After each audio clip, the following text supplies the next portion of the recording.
I feel like probably over these last couple of weeks is when I've probably started feeling my best. Obviously, my ankle kind of didn't allow me to really see where my groin was at. It was, I think. What happens when the absolute savior of a struggling sports league realizes the very people she is trying to elevate are actively trying to tear her down?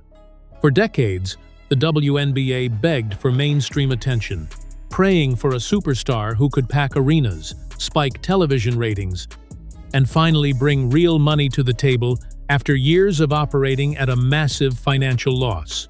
They wanted a cultural phenomenon.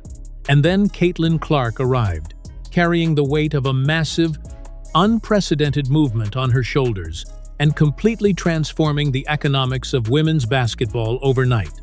You would naturally assume that the seasoned veterans of the league would roll out the red carpet for the rookie, who single-handedly multiplied their viewership by 10 and brought millions of fresh eyes to their product. Instead, they painted a massive, glaring target on her back, initiating one of the most toxic and openly hostile welcomes in the history of professional sports. From the exact moment she stepped onto the professional hardwood, it became abundantly clear that this was not going to be a welcoming sisterhood or a supportive environment for a young player learning the ropes. It was a vicious, highly physical, and deeply psychological initiation designed to break the golden child before she could even get comfortable in her new environment. The sheer amount of vitriol aimed at a 22-year-old rookie was nothing short of staggering, creating a highly volatile atmosphere that was completely bound to explode. And it didn't take long for the simmering tension to reach an absolute boiling point on national television. But that early resentment was only a tiny fraction of the overarching story.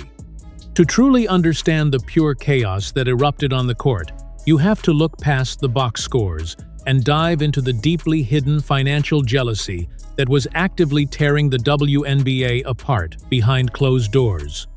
For over 20 years, veteran players grinded through grueling, exhausting schedules, flying on cramped commercial airlines, dealing with massive layovers, and playing for base salaries that barely reflected their elite athletic abilities. Many of these women were forced to travel overseas to Russia or Turkey during the off-season just to make a living wage, putting unimaginable wear and tear on their bodies. Then comes Clark, stepping out of college and immediately signing a jaw-dropping $28 million signature shoe deal with Nike before she even played a single professional minute. Almost instantly, the league magically found the corporate sponsorships and the sudden funding to provide private charter flights for all teams, a massive luxury that the veterans had been loudly demanding for over a decade. Rather than celebrating this massive upgrade to their quality of life, a dark, heavy cloud of bitterness settled over the old guard.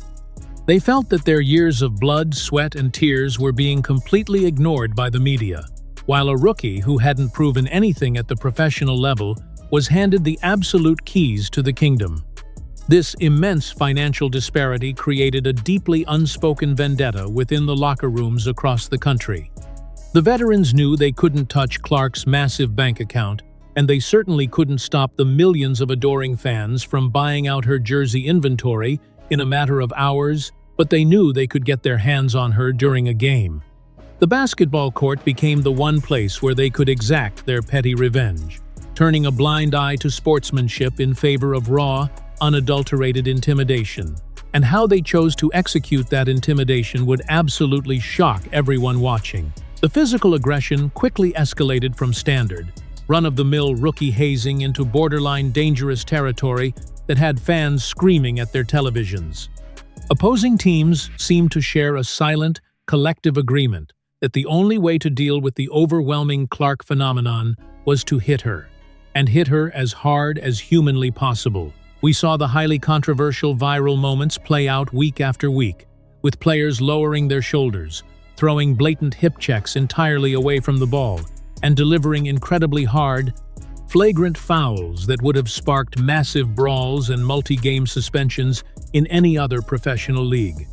It was a calculated, highly orchestrated campaign of physical intimidation, specifically designed to frustrate the rookie, wear her down physically, and throw her off her legendary deep shooting game. The referees, bizarrely and suspiciously, seemed to entirely swallow their whistles whenever the rookie was targeted, allowing a terrifying level of physicality against Clark that genuinely bordered on professional malpractice. Analysts, former players, and massive media personalities were left absolutely baffled as the undisputed golden goose of the WNBA was repeatedly knocked to the hardwood without any serious consequences or ejections. The tired narrative aggressively pushed by the veteran players and their defenders was that this was simply grown woman basketball, and that the highly touted rookie needed to earn her stripes the hard way. But anyone with functioning eyes could clearly see this was a targeted, deeply personal vendetta meant to humiliate her and humble her on the biggest stages. Little did the league know, trying to physically and mentally break Caitlin Clark was the absolute worst mistake they could possibly make. The establishment's desperate attempt to humble the superstar extended far beyond the physical beatings on the court, reaching its absolute peak with one of the most controversial decisions in recent sports history.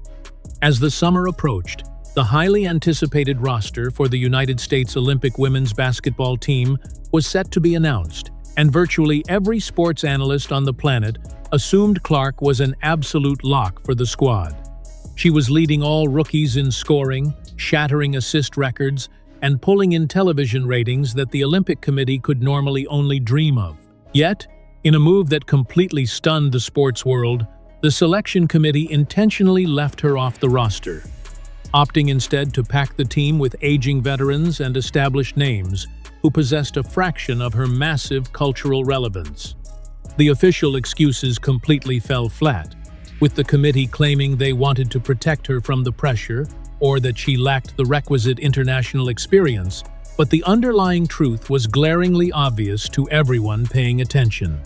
The WNBA's old guard simply did not want the rookie stealing their spotlight on the global stage, and they certainly didn't want to share a locker room with the player who was actively exposing their petty insecurities. It was the ultimate, calculated insult, a massive middle finger from the establishment designed to put the young prodigy in her place and remind her who was really in charge of women's basketball. They expected her to publicly complain, to throw a tantrum, or to let the devastating rejection completely derail her first professional season. But her reaction to the Olympic snub would set the stage for an unprecedented revenge tour that would leave her haters entirely speechless. Instead of giving the media the dramatic meltdown they were desperately hoping for, Clark handled the massive Olympic disrespect with a terrifying level of cold, calculated professionalism. She stood in front of the microphones, completely unbothered, and calmly stated that the rejection just gave her more time to rest, practice, and focus entirely on the Indiana Fever's season. It was a masterclass in public relations, but behind her calm demeanor, an incredibly fierce competitive fire had been completely ignited. The brutal combination of the physical assaults on the court, the blatant refereeing double standards, and the ultimate disrespect of the Olympic snub pushed her past her absolute breaking point. For the first few months of the season, she had tried to play nice, attempting to brush off the cheap shots with a smile, and refusing to actively engage with the relentless trash talk being hurled her way by bitter opponents. She was following the PR playbook to perfection, trying her hardest not to rock the boat in a league that clearly resented her arrival.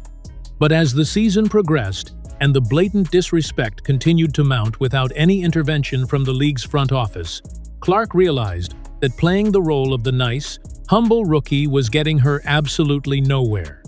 She realized that if she wanted to survive in this highly toxic environment, she was going to have to stop turning the other cheek and start fighting back with the exact same ruthless intensity. The smiling, media-trained darling from the cornfields of Iowa was officially gone, replaced by a cold-blooded competitor who was entirely done taking any more disrespect. And the absolute explosion of that pent-up frustration was about to be broadcast live for the entire world to witness. The brewing storm finally made landfall during an incredibly highly anticipated primetime matchup against the defending WNBA champions, the Las Vegas Aces. The energy inside the massive arena was absolutely electric, packed all the way to the rafters with die-hard fans who had paid exorbitant, premium ticket prices just to catch a glimpse of the rookie sensation going up against the league's most formidable dynasty. On the other side of the court stood Tiffany Hayes, a highly seasoned, tough-as-nails veteran enforcer who had recently come entirely out of retirement to join the Aces' powerhouse roster for a championship run. Hayes perfectly embodied the old-school, highly gritty WNBA mentality. She was aggressive, deeply unapologetic, and completely unimpressed by the massive media circus surrounding the Indiana Fever's star point guard. From the exact moment of the opening tip-off, Hayes made it her strict, personal mission to get completely under Clark's skin and throw her off her rhythm.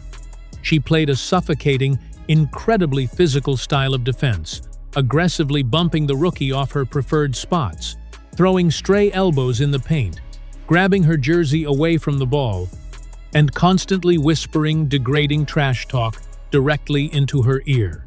It was an absolute masterclass in veteran psychological warfare, the exact kind of gritty, borderline dirty tactic specifically designed to make a young, inexperienced player completely lose their composure and self-destruct on national television.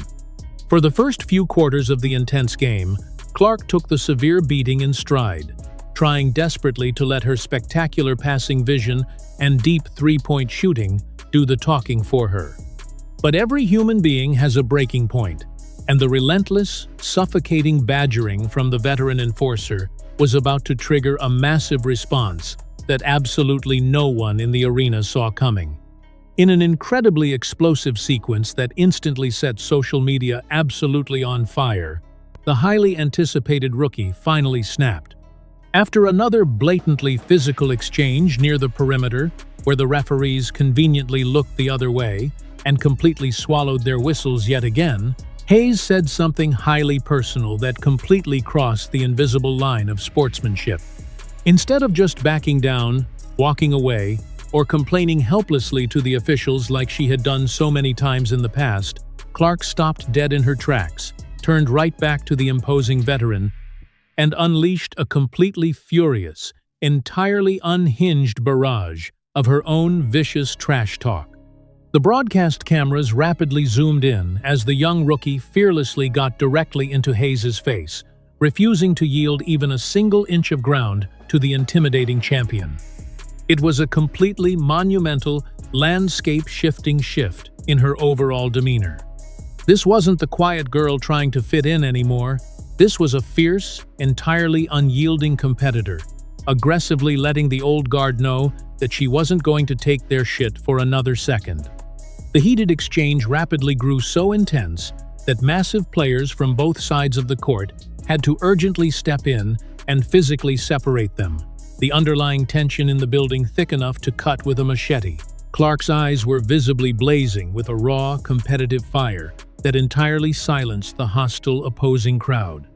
She barked right back at the seasoned veteran, aggressively matching her intense physical aggression word for word and definitively proving that the deeply planned intimidation tactics had completely and utterly failed.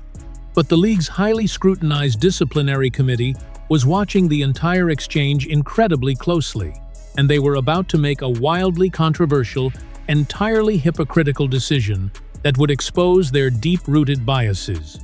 Almost immediately after the verbal altercation reached its absolute peak, the referees finally decided to blow their whistles, swiftly handing Caitlin Clark a highly controversial technical foul for her part in the intense confrontation. It was a totally hypocritical, entirely tone-deaf moment that perfectly encapsulated the league's bizarre, deeply unfair treatment of its absolute biggest star. The seasoned veterans were openly allowed to physically assault her, hip-check her, and verbally abuse her for months with barely a passing warning from the officials. But the exact second the rookie bravely stood up for herself and matched their verbal intensity, she was immediately penalized and villainized. Following the conclusion of the highly watched game, the WNBA front office aggressively doubled down on the referee's absurd decision, handing Clark a mandatory, heavily publicized financial fine for accumulating entirely too many technical fouls over the course of the rookie season. For a normal, everyday rookie struggling on a highly restrictive base salary of around $70,000, these escalating technical fines could be a deeply serious, completely crippling financial burden. But the highly archaic league front office completely forgot exactly who they were dealing with in this specific situation. When directly asked about the financial penalty during a highly attended post-game press conference, Clark didn't offer a tearful apology, she didn't complain about the unfairness, and she certainly didn't offer a carefully crafted, PR-approved statement of deep regret. Instead, she sat back in her chair, flashed a massive, entirely knowing smirk, and literally laughed the penalty off entirely. It was the absolute ultimate flex, a deeply subtle but devastatingly effective reminder that the WNBA's pathetic, archaic penalty system was absolutely nothing compared to the tens of millions of dollars she was actively generating for herself and for the entire league.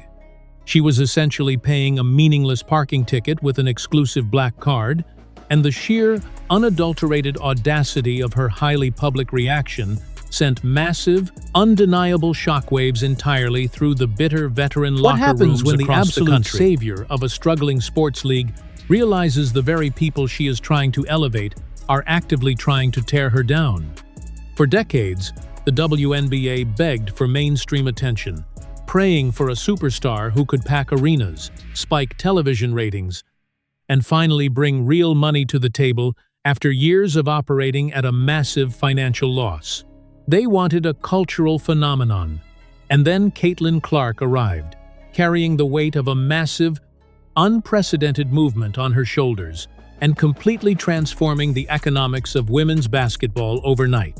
You would naturally assume that the seasoned veterans of the league would roll out the red carpet for the rookie, who single-handedly multiplied their viewership by 10 and brought millions of fresh eyes to their product. Instead, they painted a massive, glaring target on her back, initiating one of the most toxic and openly hostile welcomes in the history of professional sports. From the exact moment she stepped onto the professional hardwood, it became abundantly clear that this was not going to be a welcoming sisterhood or a supportive environment for a young player learning the ropes. It was a vicious, highly physical, and deeply psychological initiation designed to break the golden child before she could even get comfortable in her new environment. The sheer amount of vitriol aimed at a 22-year-old rookie was nothing short of staggering, creating a highly volatile atmosphere that was completely bound to explode. And it didn't take long for the simmering tension to reach an absolute boiling point on national television. But that early resentment was only a tiny fraction of the overarching story. To truly understand the pure chaos that erupted on the court, you have to look past the box scores and dive into the deeply hidden financial jealousy that was actively tearing the WNBA apart behind closed doors. For over 20 years, veteran players grinded through grueling, exhausting schedules, flying on cramped commercial airlines, dealing with massive layovers, and playing for base salaries that barely reflected